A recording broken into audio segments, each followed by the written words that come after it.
Hello and welcome.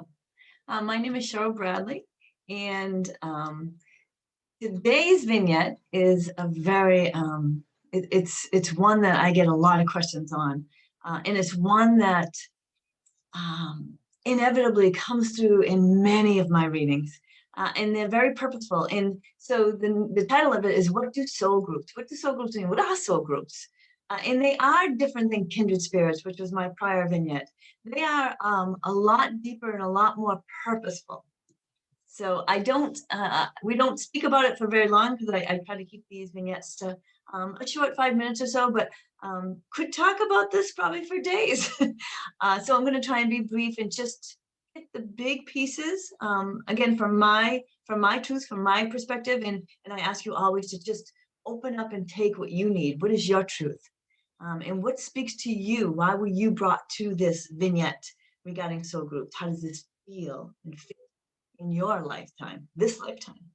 So when we decide to incarnate, we incarnate as you mentioned, and again, I have posted a spirit's journey. It's a little longer version. It's 6 parts also.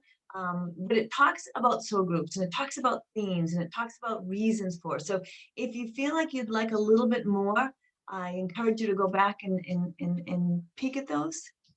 So soul groups, in there's 3 main areas I just wanted to touch upon, again, as a foundational piece, because we could go so much deeper. Um, so soul groups, we're connected biologically. And when I say same or different as prior or many lifetimes, what I mean by same or different is my mother was my mother in another lifetime, which is actually true in my life, in my personal experience.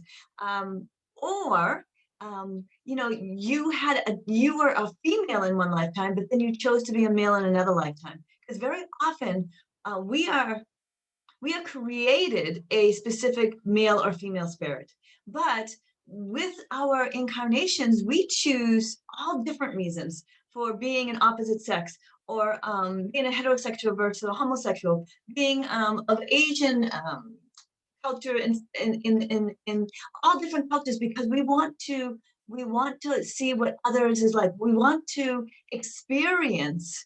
um, Maybe there was a bias, maybe there was a bias, and now in this incarnation you want to learn that bias. So in every incarnation is absolutely different, but what is unique about it is we keep our soul groups. We keep members of our soul groups, and they come and go, because depending on how many lifetimes you have, there are many different experiences and connections, right, with mothers and fathers, and brothers and sisters and aunts and uncles and grandmas and grandpas.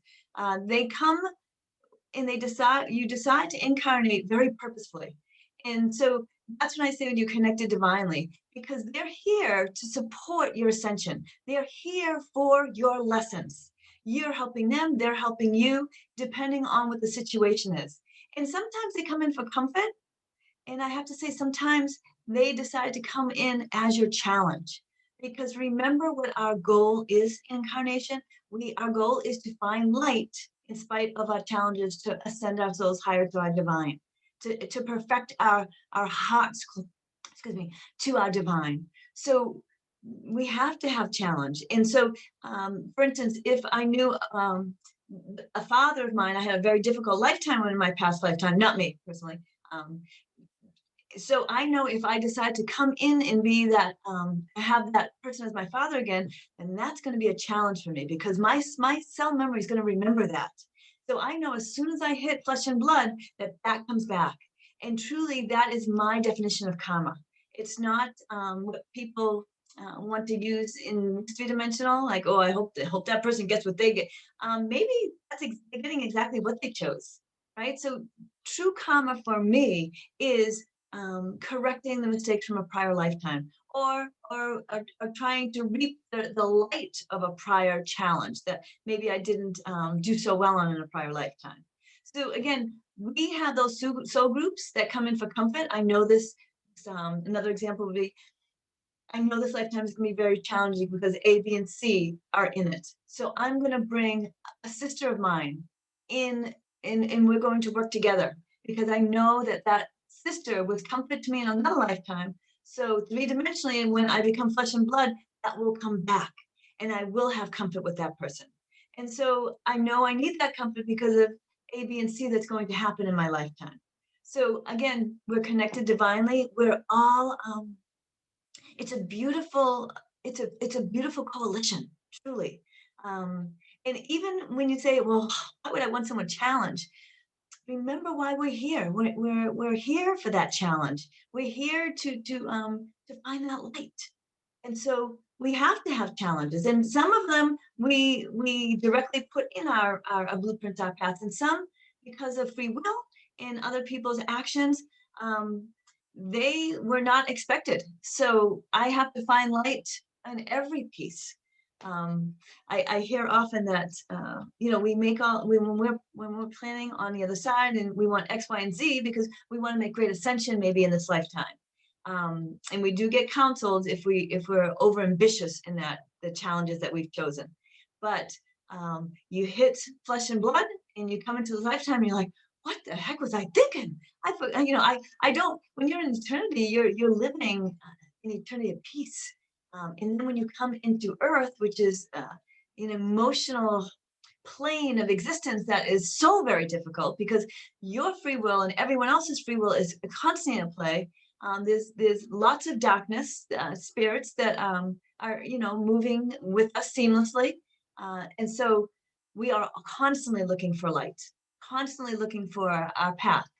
Um, and just because we have dark spirits that are in our plane of existence, they cannot harm us unless we welcome them. And so you don't welcome them. You only shine your light, and they cannot penetrate that.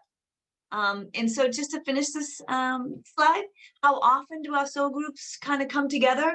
It's approximately every 100 years. Always your choice, but we have a lifetime, and then we have 100 years that we kind of move to decide our plan. Sometimes we're quicker, sometimes we're less. And so it's approximately every 100 years. So think about your family. Which family members do you think are part of your soul group? In which are not part of your soul group, and think about why that is. Why did you choose that? Because we choose our parents. We have we choose our siblings. We have conversations with our siblings, and so we choose our birth orders. We have freedom of will of all of that. And again, that's part of our blueprint, and that's part of our existence here on this planet. So I thank you. I thank you so much for giving me the time to share that light with you today. I have more spiritual vignettes being created. Keep your heart open for them. God bless.